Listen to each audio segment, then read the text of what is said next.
When I put out the tweet in the Facebook status that asked for you guys' questions, one of the biggest ones I got, also with the most likes, was how do you know someone's the one? And kind of fit with that is, how do I know I'm in God's will? Now I really want to answer that one because I also struggled with that one for years. I would sit down and I would read the Bible and I would open and try to find exact passages to fit exact decisions in life. And to be honest, it kind of left me depressed because I could never find an exact answer. I would treat the scriptures almost like they were a fortune cookie and like a roadmap to life, looking for this one thing that tells me about my life. But my view has totally changed on what the scriptures are because I realize they're not just little cookie cutter answers for me and my life.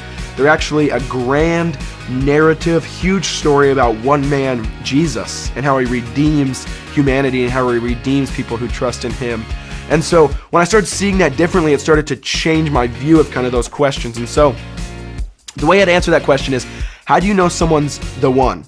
Now this might depress someone and this might, make some of you like lose the Disney type fairy tale dream, but I don't think there's such thing. I think you've watched too much Disney and too much The Notebook and read too much Nicholas Sparks if you think there's the one. Now why do I say that?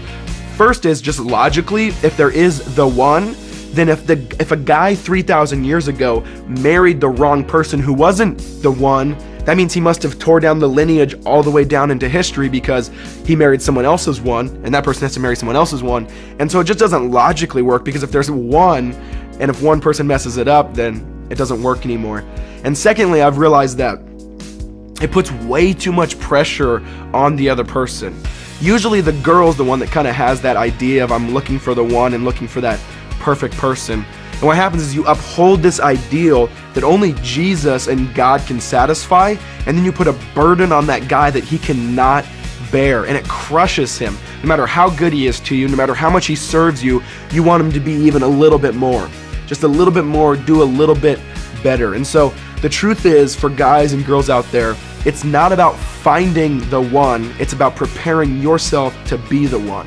Because a lot of times, if we can be honest, we're just lazy. We want to find the one because they make our life easy. They have all the attributes that fit perfectly with our life so that we don't have to change or we don't have to maneuver or restructure our life. But God actually says marriage, which, the preemptive of that is dating, is to make us holy more than to make us happy. It's about making us look like him. And so I would say there's no such thing as the one. You don't have to struggle with the pressure of trying to think there is the one and that God's going to get mad at you if you pick the wrong one. And concentrate on yourself. Put yourself in church community. Surround yourself with awesome people who help you grow and help you learn. Try to say, how can I become a person that will better serve that spouse? Because what happens is, if you believe in that one, then when they mess up or when they do something that makes you mad, you kind of are a slave to them because you always react to it. So if you believe in that kind of idol of a person, of a guy or a girl, when they mess up, or when you get in an argument, you get depressed or you struggle or it makes you sad. But if you're resting and putting your identity in who God is and how he's lined you up to be with him, then when that person does mess up or does fail you, because your identity is not in that person but in God, you can give them grace, you can give them forgiveness, and you can give them love. But if you're attached to them as your identity, you can never do that. You always react based upon what they do. And so you can have freedom to just pick. Now, if you're in unrepentant sin or you're not in church community, then yeah, you might pick the wrong person. But I totally believe if you're in church community, if you have a good group of godly mentors, people above you, and if you're not in any unrepentant sin, no secret sin, and you're just being transparent and walking with Jesus and Bible study and in prayer, it's kind of scandalous to say, but pick whoever you want. Pick whoever you want. I mean, does it bother anyone that in Acts chapter 1, the apostles actually drew straws to see who would become the next apostle? They trusted God so much because they were in intimacy with him, in relationship with him, they trusted him to pick who would be the right one.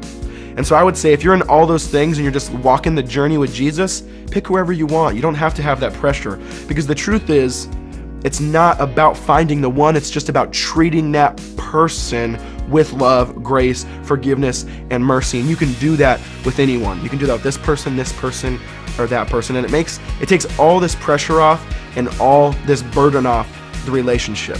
And the last thing I'll say on this topic is, one of the worst parts about having the one, or upholding this standard that no one can meet, that absolutely no one can meet, because none of us are perfect except Jesus. The worst part about upholding that standard is that you miss good godly people all around you.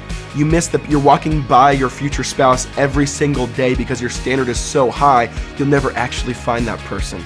And so when you understand that God gives you freedom to choose when you're living in community, you're living in intimacy with Him, then what happens is you start to notice people in your life who might make a good partner to be on mission with you to do what God has called you to do.